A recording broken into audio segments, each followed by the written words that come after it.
internet, so up and down. We're going live. Okay. Hi, everyone. We are live here on YouTube. I'm so excited to be here. Thank you, Rebecca.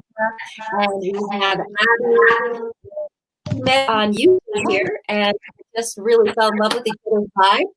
And I asked Abby to join me on this conversation today. We're going to be talking about a lot of things, but we're going to start with the portal of emotions and emotional intelligence and what that means at this time of awakening. Because I feel like how we work with emotions kind of is starting to evolve, and emotions are superpower. Yeah. Awareness. So, Abby, tell us a little bit about the title of your page, New Age Coach, and your little, in a nutshell, wisdom about like emotional intelligence. Absolutely. Well, firstly, before we even hop into who I am, I wanted to take a moment to thank you, Rebecca, for having me on the channel. And I wanted to give a little story about how I even found your channel, because I have a friend who, her name is Ariana. She has a channel herself, The Realm of Prosperity, really good friend of mine. And one day she sent me a message and goes, "Girl, you need to go check out this channel I found, because this woman's voice is what warm hugs feel like. You just need to go check it out." And I go, okay, sold, done. Hopped over to your channel. The first video I watched, I looked into your eyes and I sent her a message back like, "I think I'm hypnotized by her eyes." Like, there was something about your eyes that had this recognition, this spark of like comfort and home. And I just was subscribed right then, have been following you since. And I think it's so symbolic for the message that you give, right? Like, we're always trying to go find our purpose, be something, chase it. But your message is, no, remembering we've always been, we always are, and just that spark of recognition. The eyes are the windows to the soul. So it's just something so authentic and caring and warm about just that you can feel through your eyes. So thank you. It's an honor to be on your channel. I am thankful. Get the little play on words there. I like your eyes. Thank you. So thank you. And it's an honor to be on your channel. But I am Abby. I'm New Age Coach, and my goal is really to light the way for those on their way to the light. And as far as just New Age Coach and what that means, there's some symbolism behind my name. So when I started my YouTube channel and my awakening journey, which has been about 2 years, I didn't have a name for my channel at the time, and I was trying to come up with all this clever punny stuff, and I just like went down a rabbit hole of like, what do I call this channel? So New Age, I happened upon that because at the same time of my awakening, of course, I wanted to create this channel to talk about all of the experiences I was having, my own journey. So there is that level of mysticism and spirituality and holistic and healing. But I literally was turning a new age at the time I went through my awakening and starting my channel. I was 33, turning 34. So I thought, light bulb moment, like, oh my God, I'm literally turning this new age as I go into a new age of my own life and really stepping into that purpose. So that's where New Age comes from. And then Coach, as I mentioned, I didn't really have a name for my YouTube channel. And this beautiful synchronistic moment happened to me one day where I was driving on the highway, saw this license plate that said bus, looked up, there was this magnificent bus that I thought was like just glowing, and it was called New Age Coach. And like instantaneously, I was like, that's the name of your channel. And then the more I thought about the word coach, it is a bus that's more comfortably equipped for longer journeys. And what's a longer journey than life, right? So my goal through people's ascension process is to help them have the most comfortable ride through this journey. So that's a little bit about it. And of course, coach as far as coaching people and mentoring people through that journey, but through the lens of self. Something I preach about on my channel when I open it is, this is about self and soul development, and it all starts and ends with you. So I really teach through my own learnings, through my own experience. And yes, I have credentials like education and master's degrees and certifications, but I really just choose to focus on experience and then sharing that out from that lens, right? And I think that's such a great segue for how to talk about emotional intelligence, because it starts and ends with you, That's awesome. I love the image. Well, first, thank you for that story. You're welcome. That's just, it feels really good to be seen. Thank you. Yeah, you're welcome. And secondly, I just love the name and the coach from like You A know, bus. awakening ascension ride, but let's get a little here. So that's Yeah, how it can be. exactly. There are going to be bumps. There are going to be detours. We're on a ride here. Get comfortable. Strap in. Put your seatbelt on. And totally. So like, emotions really give us that bumpy ride. Well, there's a few things that give us that bumpy ride, like that make it that sensation of a bumpy ride, like those ascension symptoms from hell can really Ooh. but Mhm. emotions, like that's the other part of the ascension symptoms and like, just how we navigate emotions, how we Yeah. perspective around emotion. So I'd love to hear Yeah. a little bit Yeah. about So I think in order to like even start and have a baseline for us all when we talk about emotional intelligence, like let's start from the very definitions of emotional and intelligence. So emotional, if you were to look that up in the dictionary, of course there's like a blip about relating to others. That's definitely a part of it. But there's this one definition that really just like hit me that said something like arousal caused by intense feelings. So I want you to like lock that definition in first, because I'm going to circle back and bring that all in a pretty bow. But that's the definition we're working with here for emotional. And for intelligence, the definition is to acquire and apply knowledge or skill. So a way to like put this into context is, let's say a person can have technical intelligence, right? So they go and they start learning skills of, let's say they learn HTML and they learn how to code, and then they take this knowledge and skills and practice that they've learned and they apply it to their job. So they get paid to now like build websites or something. If we look at someone who has business intelligence, they can go get an education in business, they can learn operational efficiencies, they can go learn whatever CEOs learn to be a CEO, right? And eventually they apply that knowledge to, let's say, open their own business and become their own CEO. So the point I'm making with like those two examples and the definition is that there's a level of applying, acquiring, and action. And emotional intelligence is no different in that way. There are ways that we can acquire new skills, new tools, new modalities to really get in tune with our emotions so that we know how to then relate not only with others, which is part of that definition, but more accurately relate to ourselves. So the more you learn emotional intelligence for yourself, the skill is that you learn how to communicate with people without having to talk.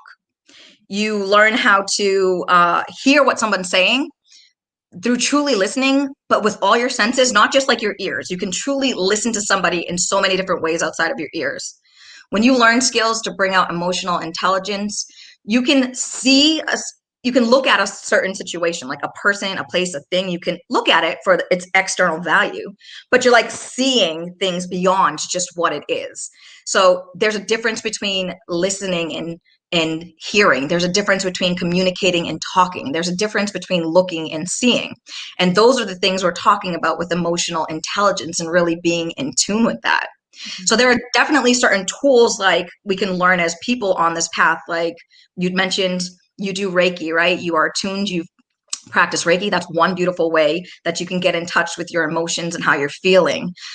You can do meditation. You can learn different techniques. Like I've been obsessed with EFT lately, which is emotional freedom technique or tapping. Yeah. And I mean, even the name itself, emotional freedom, right? Getting in tune with some of your emotions that are causing some blockages to free that and release that. So there are different things that we can learn to get in tune with ourselves to relate to others, because the point is, if, like an example, if I have anger inside of me, whether consciously or unconsciously, I know that it's there, that's going to affect every interaction I have outside. And if you're a believer that your external reality is a manifestation of your internal reality, let's say I go to work and I have the suppressed anger that I may or may not know about, and Susie Q over there just decides to have a meltdown, a temper tantrum. She's yelling at me. She's lost her mind. And I'm looking at her like she's crazy, like you're a 5-year-old or you're the B word, or like, what is up with Susie? She needs to get her stuff together. But the point is, whether Susie has a reason for that or doesn't, maybe she got into a fight with her boyfriend last night. Who knows? The thing is, it's not about Susie and how Susie's behaving or reacting. It's elicited a certain response in me that I'm like, oh, hold it. I don't like what's happening right here. And if we go back to that definition of emotional, where it said the arousal of intense feelings, that's what we're talking about. The awareness that you were just aroused in some sort of way by Susie's reaction. So it's not about Susie. It's about looking at what that is telling you within you. What emotions are we working with here? What memory is that bringing up? What is going on internally that we really need to shine that light on to take a little bit of a deeper look? So in that respect, like, to me, emotional intelligence and the spiritual path and the ascension path, like, they're like one and the same to me, because they both cause us to like interpret how we interpret ourselves, to really look at like how we view ourselves. Where are our emotions coming from? Why are we being aroused by them? What's triggering them? How does our past influence how we're reacting today? How does our childhood still have control over our adulthood? How do we navigate like between a lot of our fears and even our faith? And I think that emotions are the key that unlocks like the answer to those questions. So it's really important to be in touch with them.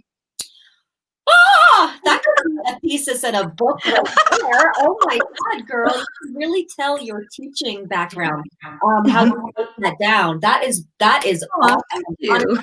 Be an ebook on that. Thank you. That's really beautiful how you just put that all together.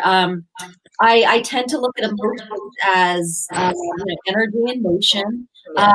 How we are processing, like you had said, like this. I loved how you related. It's how we relate out here too, and so yet that manifestation of whatever's in front of us is kind of like the actor we hired for our life. Absolutely. A weird metaphor, right? So it's like that person, Susie Q, is having a meltdown. Somehow it got you. Right? Like in the holographic universe, somehow we hired that person to, absolutely, on some like weird level. But I love how you brought that into what am I going to do here with Susie Q? This is what is going here. Instead of like, Susie, out of your mind, you say, this is some intense feeling, emotion, the reaction of this feeling, and then we get to go, what is this for me? What why can't why can't I be an allowance of Susie having her experience here? Yeah. And so we might say, do I want to walk away from it? Or can I hold this for this person? Or like, where are we at with this? So that's brilliant. I love how you broke that down. And it's, emotions have been a huge thing because I'm a twin. Me too. No way! I have a twin brother. I'm an identical twin. I don't know, but the doctor said we look different color than me. Like, I don't know. We process differently, and we have different emotional lives. I've always been one to kind of be a little bit more subdued. And through my life, being a twin, I don't know, being a girl twin and looking similar, people are always like, comparing you and beating the crap out of you, honestly. You do it that way, you do it this way, you're this, and you're that. Yeah. Like, can you just examine you, please? I know. So, of course, emotions and how we processed, and my sister tended to be. We have the same astrological chart. That's wild. Yeah, but we have this pole that makes us express differently, and how as we age, we get closer to the pole, and I express it. Supposedly, we're going to be like flipping on our chart, so that I'll be more like how she was when she was younger, and she'll be anyway. So it's she's more air and water, and I seem to be a little bit more earth and I guess earth and water. Yeah. Anyway, a little bit more emotional as that way, and I have a little bit more like that ground and holding things a little inward. So that's how we run things. And now we're evolving differently, but so my whole life I've been told I was like, are you holding things in? You're being kind of cold, and but I was always one to kind of observe and watch Susie. Watch Susie. Like, here, like that kind of thing. But it always made me curious about this topic because I've always been highly judged over it and compared and things like that. So I really love how you broke this down. Thank you. I think it's funny, just like even to segue on that topic quickly. I'm not sure if you've ever heard of quantum healing hypnosis before. It's where you kind of undergo hypnosis and you talk with your higher self. You can ask questions, and it's like tapping into the infinite knowledge that's out there, the answer for every question you seek, and really speaking to your higher self, right? So one session I had, I asked, what is the purpose of a twin, right? I'm a twin. Like, what does that actually mean? And I think it's interesting in the context that you just shared, your twindom, because at the root of it, the kind of answer was about you kind of both come into the world where you're both dealing with the same kind of life path lessons at some point in time. And you guys are the mirror of each other. So you might not be going through those same things. So let's say if it's overcoming self-esteem issues, you both have like that bullet point in a list of your life where you need to figure out how to overcome self-esteem issues. You both have a contract that you're going to work on this life together, but how you each work with that and interact with it are kind of lessons to each other of how to overcome that emotionally. So it's kind of like what you were said about your past life kind of being opposite, where you guys are like in this contract together to learn whatever those same bullet points are in your list. So totally. And that's totally it too, because we had very different lives, yet somehow we're on the same trajectory, even though it's kind of but it's really cool. We're looking at it from that way. That's awesome. So, have you ever heard of Abraham Hicks? I have, of course. The emotional guidance system. And the what? The emotional guidance system. Yes. The scale, whatever. Yeah. So that is very interesting to me, and how we can use emotions as this superpower tool. Absolutely. To let us know where we are. And so just that example you gave in the beginning of the interview, like Susie Q is having a meltdown. We don't know what happened to her, what she's going through. And here we are standing right here, and we're tuning in to this really intense feeling. So according to that philosophy, it's a vibrational shift. You go down, you feel this intensity, and you're feeling like this kind of contraction or plummet in your vibration. What do you do? So from that perspective, I'm just curious because, we hear about emotional bypassing a lot. Oh my goodness, yes. Bypassing a lot. And I've, again, been judged that way.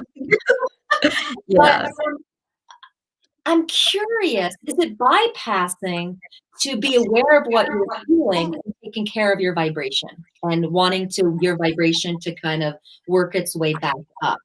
Or, go ahead.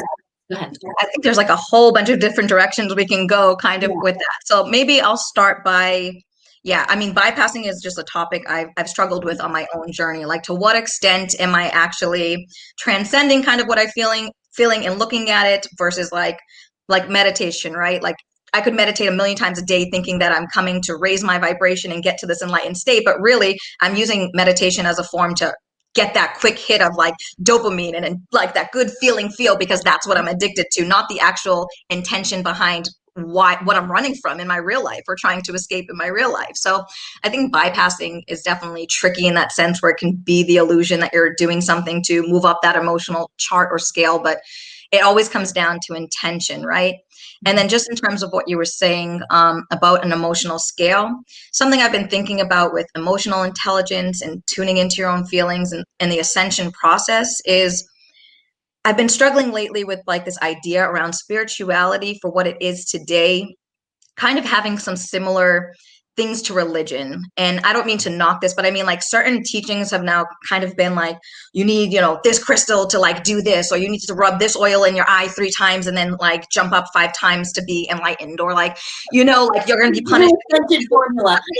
Or, speaking of bypassing, like this idea of toxic positivity in spirituality, right? Where you just want to project this image of always being happy and you're spiritual. So you need to be like this way and you're not really feeling all the feels to get through that scale to be that way. So I've been having like a real internal dialogue about even authenticity in that, like what's real about spirituality or not. And the way to kind of like bring this all together, even through an ascension process, is like we go through so many emotions when we start waking up that it's like that it's that emotional intelligence that we're talking about. That's the one thing you should really work on and find tools that'll help you, whatever those tools are, because that's going to be your own answer to decide for yourself which one you're doing, because it comes down to perspective. So when I was on the phone the other day with a friend who just started her path, and she was like, she was going through something really hard, and she was like, I just don't know. This feels just like so much. And I was like, here's what I wish someone told me. Like when I started with emotions, with bypassing, with like trying to figure this out. I wish that someone told me, instead of all this beautiful stuff, which does happen, you have these mystical experiences, you have these third eye moments, you have these intense feeling of love and bliss and peace. Yes, however, that's not the journey. That's not the journey, okay, my friend? Think about it this way.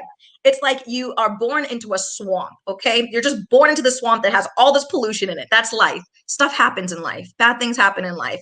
Whatever happens in life, this is this metaphorical swamp that has all this ick in it.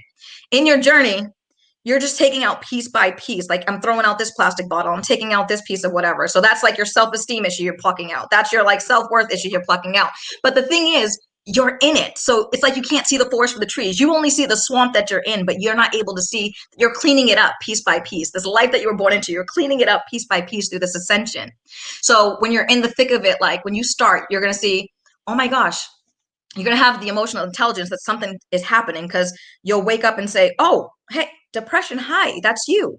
Oh, we're not going to get out of bed today. Wait, what? We're not going to brush our teeth for a week. Wait, what is this? I've never felt this. Like, wait. And that's you end up feeling nothing in this depression, but it's so that when you come out through your ascension process, you'll feel everything. That's the emotional intelligence, right? You have to feel to heal. It's a healing journey. And then people think like on your ascension journey, like, okay, so once I check off like depression, like I'm healed, that's it, you move on. And then it's like, no, you might get a glimmer of hope or a little carrot, but guess what? It's like, oh, anxiety, hi. Oh, you're here now. Okay, so anxiety, what are you trying to teach me? And it's like, oh, I'm trying to control everything. Like I'm trying to control my job, my life. I'm trying to control how other people react to me, because I haven't really figured out how I react to me, or like what they're triggering in me, like we've said. So, That's okay. a good point. Yeah. I just want to say, I don't even know how I react to myself. That's a really, that's powerful, because Yeah. that's the inside creates the outside, right? Like the song that you like of mine. It's just like, it's true how if we can come home to ourselves and be gentle with ourselves and be where we are. And Rumi talks about the guest house, right? You know that? Yeah.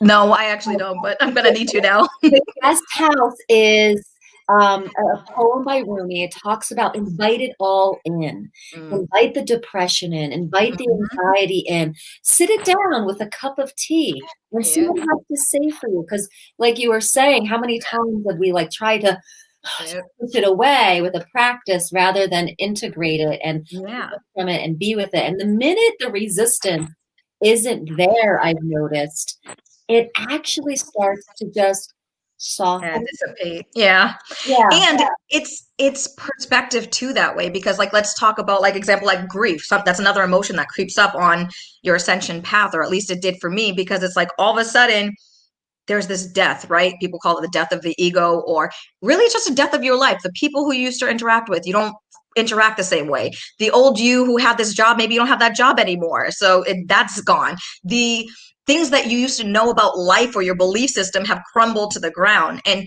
that's the feeling in your example that you'll invite in, to be like, okay, like I'm feeling grief, I'm feeling despair, I'm feeling like I've lost everything. But the ascension process asks you to look at those emotions in a new light, in a new perspective. And you can look at it like, okay, I am dying emotionally in a sense, but I'm also being rebirthed. So it's that perspective shift too that will help you navigate that ascension process, because it's organic. And one analogy I love giving to people when it feels so hard and you're dealing with all these emotions and you're just like stuck in those emotions, compared to what I just said for that perspective shift, is there's this story about a man who's walking on this path and he sees like a chrysalis in a tree. So he sees a caterpillar that's in there. It's struggling. It's like fighting for its life in that thing, and it's trying to come out and emerge, and he feels bad. So he goes over to it and he helps the caterpillar / butterfly get out of it.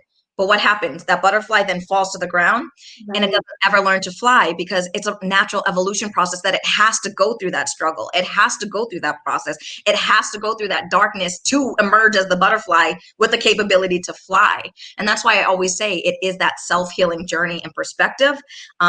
it all comes back to you to do that work. But it's also like those little glimmer of hope is not looking at death, it's looking at life. It's not looking at anxiety or losing control. It's about taking control of certain things in your life that maybe you never did before. It's not about being depressed when you feel nothing. It's about coming out on the other side where you're comfortable feeling everything, that things that don't even feel good, So I love that analogy of the butterfly and the chrysalis. That's so powerful. And I think it really lends to that sensation of like when we first come into that awakening process. Sat Shri, guru that I listened to some of his work, he talks about it as the dejection period. And that first piece of dejection, when you first get that bit of like something's up. The hardest part, because as you said, we're going through it, but there's not a lot of perspective. And as we go through our ascension process or awakening, we go up the mountain, right? And we go up the mountain, and then we're like, oh, we can look down on it, and we get a little bit more perspective. So the next time we head into depression, yep, as attached to it, we realize, oh, I'm going through this. I'm going to get through it. And absolutely, we go around the mountain, we get the higher perspective of like, oh, that's what's yes. Broaden the concentric circle, we get more and more perspective. Absolutely. So now when I get depressed, because I think the brilliance of the emotional guidance system is that it's not like you have one dip, you get yourself up and you never dip. It's right. like in this like ascension process, like we raise our vibration, and yet the process is to embody the emotion, embody this stuff, and sustain it. Yeah. And yet it's a process. So in that process, we dip down, and we just gotta do this. But when we raise our vibration and we have a sustainability to it, when we do dip, we get that broader perspective. We know we're not attached to it. Right? I think it's the attachment to the emotion that really hurts the most, because for sure. Yeah. And sometimes like there's two things I'll say to that attachment piece and the scale that you're talking about. The first one being, I always say that I'm like, sometimes we get so caught up in needing to attach a reason to it. Sometimes I'll just cry and I have no idea. And if you believe in past lives or ancestral things or karma, right? Like sometimes it's not yours, or like you're healing certain situations that are more grandiose than you could even imagine. So sometimes it's not even yours, or when you're learning to balance out your empathic abilities that we all have, and you're starting to take on other people's emotions as you're near them, and you haven't mastered the tools of learning how to do that, it's literally not yours. You're crying for something that's not yours. So like it's an interesting dynamic to look at it from that perspective, but then also the permission kind of level of it, like you said, the permission that it's not a linear path, and also that there's no pressure to just jump from negative to positive, right? When we talk about that scale, one tool that I've learned, it's like it's going up teeny. It's like, okay, I'm angry today, but I'm gonna get to grief if that's above it, or I'm grieving today, but I'm gonna get to acceptance. Like it's not like I'm gonna grieve today and I'm gonna be joyous tomorrow or enlightened tomorrow. It's like as long as, interestingly enough, just to not to interrupt, but it's a really kind of cool looking at the scale, because right, the two above anger is blame.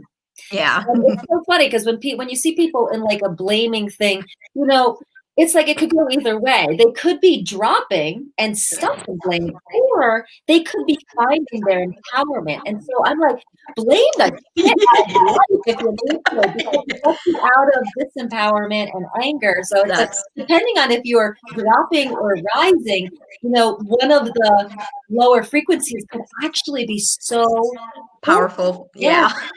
That's like exactly, now I know where your question comes with that bypassing question, right? Like that's an exact case in point of like how it could be bypassing, where you're trying to just skip over that blame and get right to joy, or that's actually a real technique we're talking about to tap into emotional intelligence, to be aware how you're using blame. That's the intention. Like I could be using blame to escape to get to joy, or I could be using blame to say, hey, this is a step up from where I was at, and this is why, and I'm emotionally aware of what I'm doing with this to work with it. So awareness is key, isn't it? Yeah. Awareness and consciousness is key with all of this stuff. And when we are, and that's, I think, what emotional intelligence is like tagging on awareness and consciousness to our emotions. Because when we are unconscious in our emotions and we're just in Yeah. the tornado. Like it's like in the world and in our emotions, or in Mhm. the world Yeah. or not of the world, kind of thing. So it's like we are feeling our emotions, but we are not our emotions, and that we have Exactly. awareness to to navigate that Yeah. intelligence, to be like, okay, this is getting Yeah, I think that's a great point because, like, speaking of that, I think it's so important. Like, one technique when we're talking about emotional intelligence, or like one thing you're going to want to learn how to do for yourself, if I could give a piece of advice, is like grounding, right? Because as you go through the ascension process, it's that grounding that's going to recenter you, whether it's drinking beet juice, wearing red to match your sacral, your root chakra, like having red all around you, whether it's going outside and walking in the earth, whether it's whatever grounding is for you, find a practice. Because once you get to that, more like when you're in the ascension process, again, this is like what your energy is doing. It's like this, where you're trying to calibrate, you're moving up vibrations, you have like no idea like what's going on. So it's that embodiment, like you said, where you're trying to get to a balance of this ether, right, and the earth. Like there's this balance that needs to be met from that centered place, so that your emotions then don't drive you and cause you to do certain things. It's that you're acting, every decision is made from a place of alignment. That's where the true change happens. So I think grounding is like one of the most important things, like throughout your ascension process, but especially at the beginning, where it's like so much. It's like you're just being constantly charged up with all this energy, like plugging something into the wall that's like eating up all this energy and charging, but it's not attached to anything. So it like could either explode into the ethers, where you're too like out there, and like that's when you get overwhelmed. You can't like operate day to day to figure out like what is the next step. Or you can be so on the opposite end, where you're just back into your physical, where you've lost that meaning. Like think depression again, where you've lost that meaning, you've gotten stuck in that. So it needs to be this kind of grounding to center, to be able to have that awareness of whatever it is you're even feeling.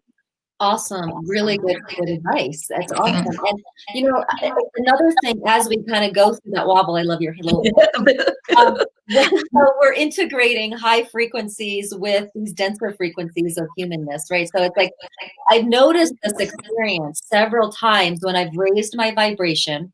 And you know, when you raise your vibration, whether it's for a practice or like this class you went to, or whatever it is, you're like, "Oh," Yeah. you feel the contrast of it.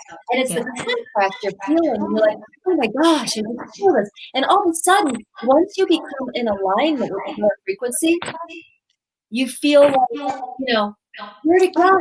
Yeah. And it's like, it can go anywhere. You just it's okay.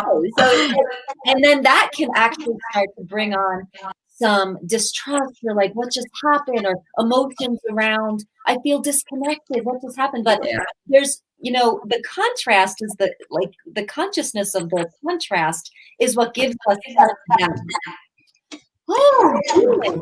And then Yeah.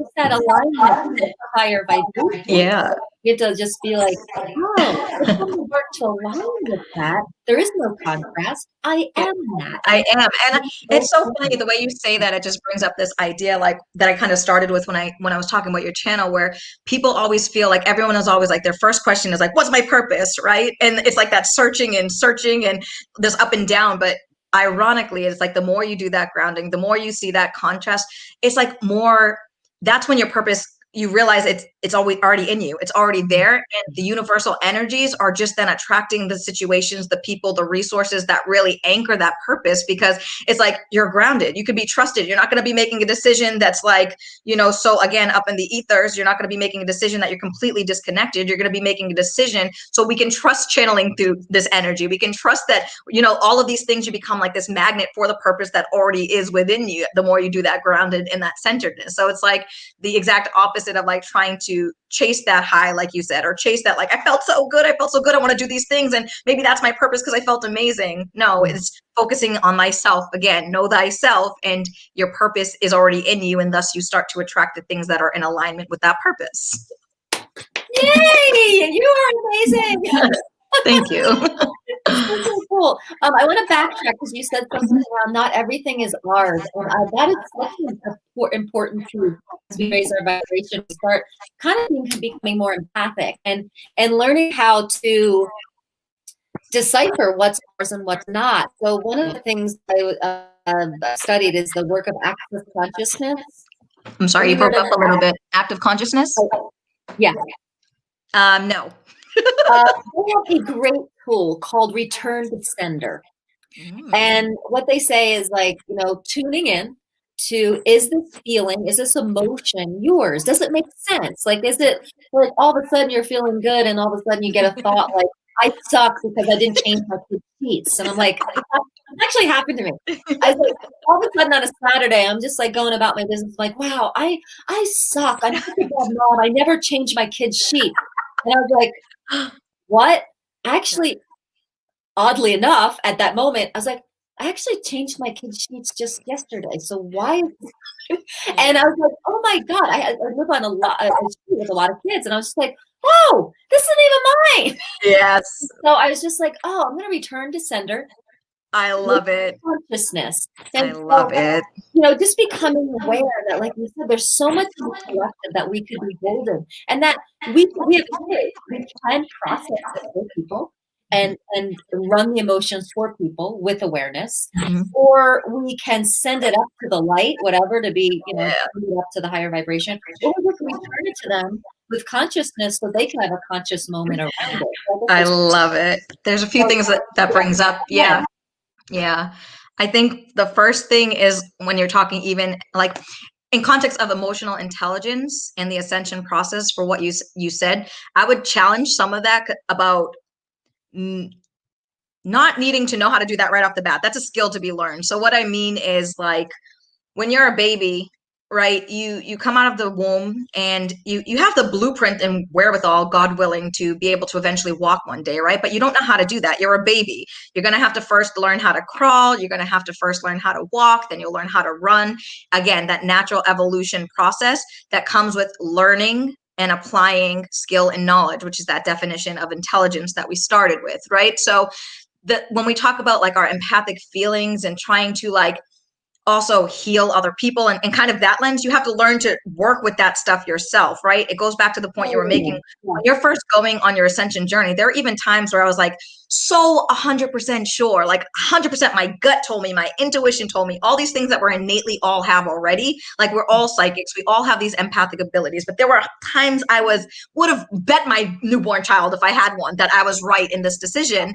And turns out it was a really bad decision. It wasn't the right decision. And you start being like, what happened here? Like, what went wrong here? So you need to be aware and conscious, like, before you return anything to sender, or you know what I mean? Like, again, it goes back to yourself to make sure you're working responsibly with some of these tools, even with yourself first, and really mastering thyself before you try to do healing or anything with anyone else too. I always give that caveat that, like, you just have to be super careful that way. That's why it's a self-development journey, and you are the healer. So, like, of course, there are Reiki practitioners, people you can pay for certain things, but these are all things we can do for ourselves too. And I think that's gotten a little bit lost in translation in the spiritual realm as well. Sure. And this return to sender is actually a self tool. So it's also like, it's a self tool, and it's like it to do it, you actually ask the question, is this mine?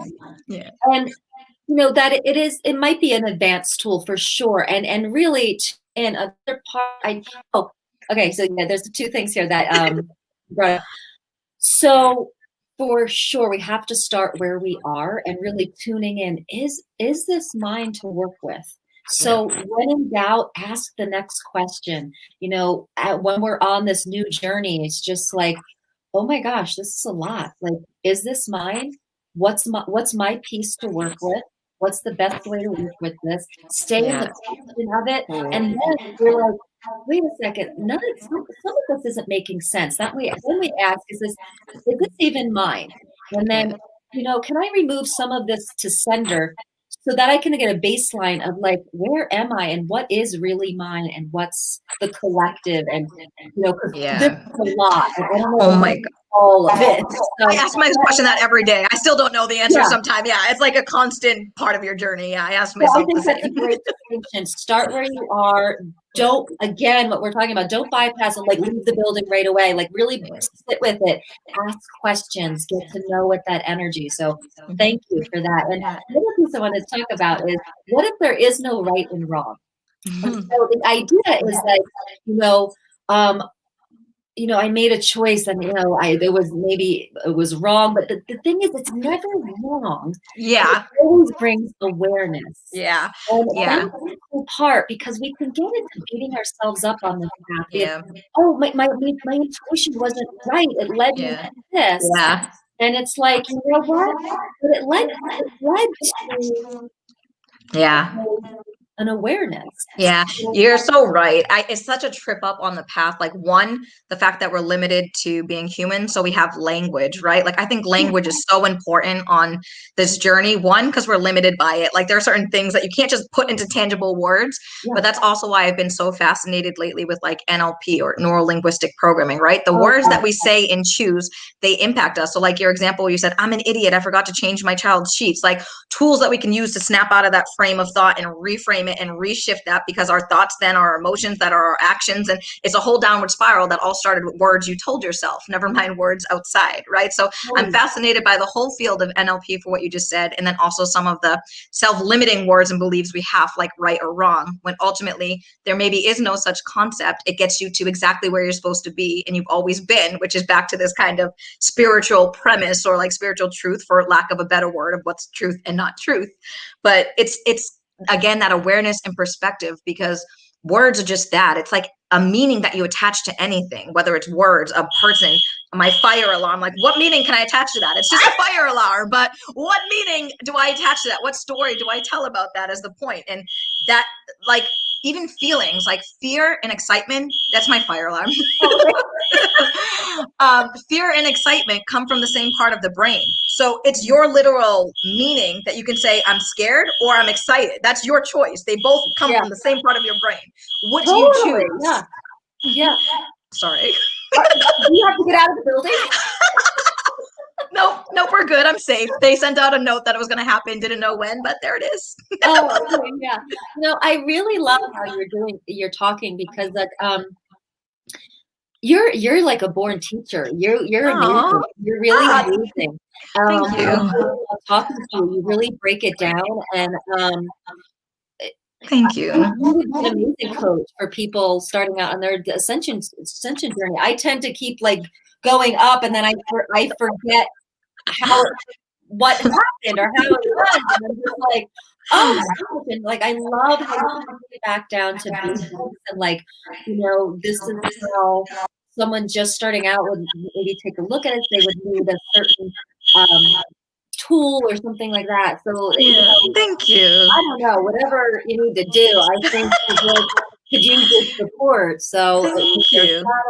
and with people that would want, like, coaching or mentoring, I think. Yeah, I love that. I think that's eventually the path for sure. And I'm working on, like I said, certifications and that stuff. But I think it's important for that self-awareness and emotional intelligence. Like, for me right now, I've been on a path of my own for 2 years, and I feel like that's the experience part I started with, where I'm still learning so much. I don't have the answers to everything. Yeah, it's always the time to start if you feel called to, right? But right now, it's very much a cocoon type atmosphere I have around myself that's very much like embodying to be able to then create those teachers. And I'm still very much in a learning student of life process, and then just sharing that experience before putting practical tools, programs, coaching around that. So I'm very much enjoying the now. And that's a huge lesson on the spiritual path, where it's like, I'll get there. I'll be that butterfly. But right now I'm in the chrysalis, and I'm okay with that. And we don't want to yank you out of that too quick. No, this alarm wants me to get out of the chrysalis. No. Well, maybe we'll wrap it up. It's been so wonderful, and I would love to have another conversation on another juicy topic. And absolutely. It's already done. Already done. Yeah, it's been really lovely. I would love to keep our connection, and I'll 100%. watch your videos. And you are awesome. I just really love your energy and the way you see things and the way you break things down. Thank you. You're making me blush. I didn't think I could blush, but if people wanted to stay in touch, so New Age Coach channel, any other social media? I'm on Twitter and also on TikTok, but my primary channel, easiest way to get me is email and my New Age Coach channel. Okay, awesome, awesome. Well, thank you so much for being here with me. Thank you so much. And we'll connect again. So stay tuned, Absolutely. folks. Thank you so much. Namaste. Namaste, sweetie. Let me see. Bye. I'm going to end broadcast. You can stay on a sec. Yeah.